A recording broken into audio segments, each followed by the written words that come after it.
আজ আমরা একটি ভিন্ন ধরনের টপিক নিয়ে আলোচনা করব। দেখো, এই টপিকটা হয়তো অনেকের কাছে অন্যরকম মনে হবে বা অনেকে এটাকে খারাপভাবেও নিতে পারে, কিন্তু আমার মনে হয়েছে এটা সবার জানা উচিত। ঠিক আছে, তা এটা জানা উচিত এই কারণেই, কারণ আমরা কিন্তু আমাদের নিজেদের জানতে বা অজান্তে অনেক সময় এই ওয়ার্ডগুলো ব্যবহার করে থাকি বা অনেককে ব্যবহার করতে শুনি। ঠিক আছে, রাস্তাঘাটে এখানে সেখানে বা বন্ধু বান্ধবীদের মধ্যে এসব শব্দ কিন্তু আমরা শুনতে পাই। ঠিক আছে, সেদিক দিয়ে আমার মনে হয়েছে এটা সম্পর্কে সবার আর কি সঠিক একটা ধারণা বা জ্ঞান রাখা দরকার। এই জন্য আমি এই টপিকটা আর কি আজকে এখানে আলোচনা করছি। ঠিক আছে, দেখো তাহলে আমরা এটা অনেকেই জানি না, ঠিক আছে, কিন্তু আমাদের সবার জানা উচিত এই বিষয়টা, টপিকটা। দেখো তাহলে আমাদের আজকের টপিকটা হচ্ছে, দেখো, সেক্সুয়ালিটি অর্থাৎ যৌন বৈশিষ্ট্য বা লক্ষণ। ঠিক আছে, অর্থাৎ আমাদের মানুষের মধ্যে বিভিন্ন রকম লক্ষণ বা বিভিন্ন রকম যৌন বৈশিষ্ট্য লক্ষ্য করা যায়। সেইগুলোর উপর ভিত্তি করে মানুষের মধ্যে অনেক ভাগ আছে। ঠিক আছে, সেই ভাগগুলো সম্পর্কে আমরা জানবো যে কোন রোগটা কোন ক্যাটাগরিতে পড়ে। ঠিক আছে, দেখো তাহলে প্রথম আমরা দেখো সেক্সুয়ালিটিকে আমরা দুটি ভাগে ভাগ করেছিলাম।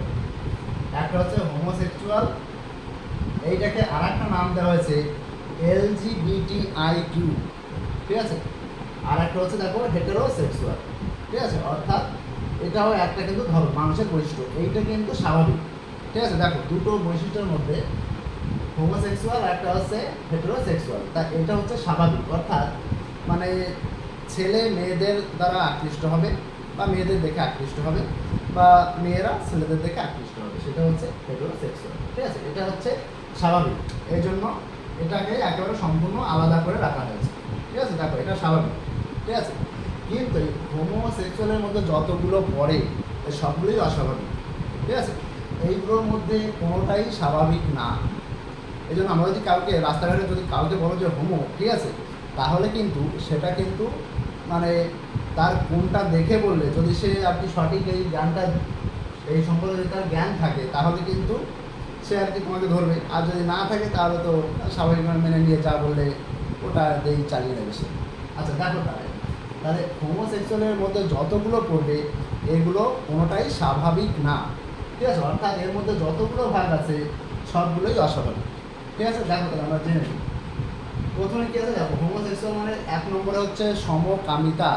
অর্থাৎ সমকামিতা মানে কি, সমলিঙ্গ, ধরো ছেলে ছেলেকে দেখে আকৃষ্ট হবে, মেয়ে মেয়েকে দেখে আকৃষ্ট হবে, এরকম সমকামিতা। ঠিক আছে, হোমো বলতে ওটাই বোঝায়, কিন্তু হোমোর মধ্যে অনেকগুলো ভাগ দিয়ে দিয়েছে। ঠিক আছে, যে এইটার বৈশিষ্ট্য এরকমের হলে সে এই ক্যাটাগরিতে পড়বে। দেখো তাহলে এই ক্যাটাগরিগুলো আমরা জানি। দেখো হোমোসেক্সুয়ালের মধ্যে প্রথম যে ক্যাটাগরিটা সেটা হচ্ছে লেসবিয়ান।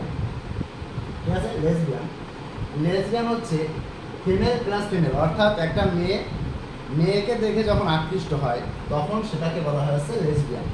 ঠিক আছে, দেখবে এটা ভালো করে শিখে রাখবে, কারণ এটা কিন্তু এখন সচরাচর দেখাই যায় অনেক জায়গায়। যদি আমরা সে ইন্টারনেটে বা কোথাও দেখো আর কি, টিভিতে বা সোশ্যাল মিডিয়ায় অনেক জায়গায় দেখা যায়, মানে মেয়েদের দ্বারা আকৃষ্ট হয়ে তাদের বিয়ে হয়েছে, সব কিছু হচ্ছে আর কি। তা এগুলো আর কি তাহলে লেসবিয়ানের মধ্যে হতে, তাহলে যদি কোনো মেয়েদের দ্বারা আকৃষ্ট হয় তাহলে বুঝতে হবে সে একটা লেসবিয়ান। ঠিক আছে, আমরা তাহলে সেই মেয়েকে বলতে পারি লেসবিয়ান। ঠিক আছে, এই ক্ষেত্রে আমরা লেসবিয়ান ব্যবহার করবো। আর গে কথাটা আমরা খুব ব্যবহার করি, গে হোমো এই কথাটা আমরা ব্যবহার করি খুবই। এই দুটো বলতেই বোঝায়, দেখো, মেল প্লাস মেল। ঠিক আছে, অর্থাৎ ছেলেদের দ্বারা আকৃষ্ট হয়, অর্থাৎ যদি কোনো ছেলে আর একটা ছেলেকে দেখে যদি আকৃষ্ট হয় তাহলে তাকে আমরা গে বলতে পারি। ঠিক আছে, আমরা হোমো বলি, হোমো মানে সমকামিতা, হোমো মানে ছেলেদের মেয়েদের সবার মধ্যে সব কিছু মানে সমান সমান লিঙ্গ। ঠিক আছে, মানে ছেলেদের মেয়েদের, কিন্তু গে বলতে পার্টিকুলারলি ছেলেদের দেখেই আকৃষ্ট হবে, আর লেসবিয়ান বলতে পার্টিকুলারলি মেয়েদের দেখেই আকৃষ্ট হবে। সেক্ষেত্রে আমরা ওই ক্যাটাগরিতে ছেলেদের গে বলবো, বা মেয়েরা যদি এরকমের ক্যাটাগরিতে পড়ে তাহলে সেক্ষেত্রে আমরা লেসবিয়ান বলবো। ঠিক আছে, এই হচ্ছে ব্যাপার। তারপর আমরা চলে এসে দেখো তারপরেরটা আছে বাইসেক্সুয়াল। দেখো বাইসেক্সুয়াল মানে কেমন, এটা জানাবে মেল, ধরো একটা পুরুষ সে দুজনকেই পছন্দ করে, মেলদেরও পছন্দ করে আবার ফিমেলদেরও পছন্দ করে। ঠিক আছে, মানে দুজনের প্রতি আকৃষ্ট হয়, ছেলেদেরও দেখে আকৃষ্ট হয়, মেয়েদের দেখেও আকৃষ্ট হয়, তাহলে সেক্ষেত্রে তাকে আমরা বাইসেক্সুয়াল এই লিঙ্গের মধ্যে ফেলবো। ঠিক আছে, তাহলে এই ক্যাটাগরিতে পড়ে যাবে সে। এবং যদি কোনো মেয়েদের ক্ষেত্রে সেম টু সেম একই নিয়ম, অর্থাৎ মেয়ে দেখা যাচ্ছে মেয়েদের দেখে আকৃষ্ট হচ্ছে, আবার ছেলেদের দেখেও আকৃষ্ট হচ্ছে, তখন সেও কিন্তু এই বাইসেক্সুয়ালের মধ্যে পড়বে। ঠিক আছে, তাহলে এই হচ্ছে আমাদের তিনটে ক্যাটাগরি হয়ে গেল। এবার দেখো পরের যে ক্যাটাগরিটা, এটা হচ্ছে ট্রান্সজেন্ডার। ট্রান্সজেন্ডার, ট্রান্স মানে হচ্ছে কি রূপান্তরিত বা পরিবর্তন করা। ঠিক আছে, একটার থেকে আরেকটায় যাওয়া। দেখো এটা কেমন হয়, অর্গান বা হরমোন রিপ্লেসমেন্ট করা হয় এক্ষেত্রে। মানে ধরো এখানে একটু লিখে দিয়েছে বাংলা, দেখো ছেলে কিন্তু বড় হওয়ার সঙ্গে সঙ্গে দেখা যাচ্ছে মেয়েলি স্বভাব অনুভব করে, মানে ছেলে কিন্তু তারপরেও তার মধ্যে মেয়েলি স্বভাব দেখা যায় বড় হওয়ার সঙ্গে সঙ্গে।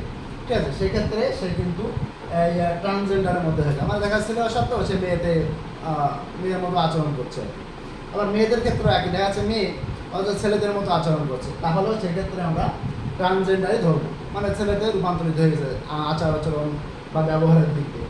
ঠিক আছে, কিন্তু আবার এতে কিন্তু এটা রিপ্লেসমেন্টও করা যায়। একে তো আচরণে পরিবর্তন, তারপরে আবার এগুলো রিপ্লেসমেন্টও করা যায়। ঠিক আছে, তুমি ছেলে হয়ে মেয়ের অর্গানও আর কি তুমি নিতে পারো, আবার মেয়ে হয়ে মানে ছেলে হয়ে মেয়েদের অর্গানও তুমি নিতে পারো, আর ছেলে হয়ে মেয়েদের অর্গানও তুমি নিতে পারো। ঠিক আছে, তাহলে এইভাবে রিপ্লেসমেন্টও করা যায়, বা এরকমের তোমার এই স্বভাবের অনুযায়ী আমরা এই জেন্ডারটা চিহ্নিত করতে পারি। ঠিক আছে, তাহলে আমরা এবার দেখো আমাদের লাস্টের যেটা আছে, দেখো ইন্টারসেক্স। ঠিক আছে, ইন্টারসেক্সটা কেমন? ইন্টারসেক্স হচ্ছে এটাকে আমরা বলতে পারি হিজড়ে, যারা হিজড়া হয় তাদের বলা হয় আর কি ইন্টারসেক্স। ঠিক আছে, মানে এদের ওভারিসও থাকে আবার টেস্টিও থাকে, মানে দুটোই থাকে। ঠিক আছে, বা বলতে পারি প্যানিস বা ভ্যাজাইনা দুটোই থাকে আর কি, মানে যাদের এই দুটোই থাকে। ঠিক আছে, এদের এটা কেন হয়, এটা তারা এখানে লিখে দিয়েছি, হরমোন ইমব্যালেন্সের জন্য হয়।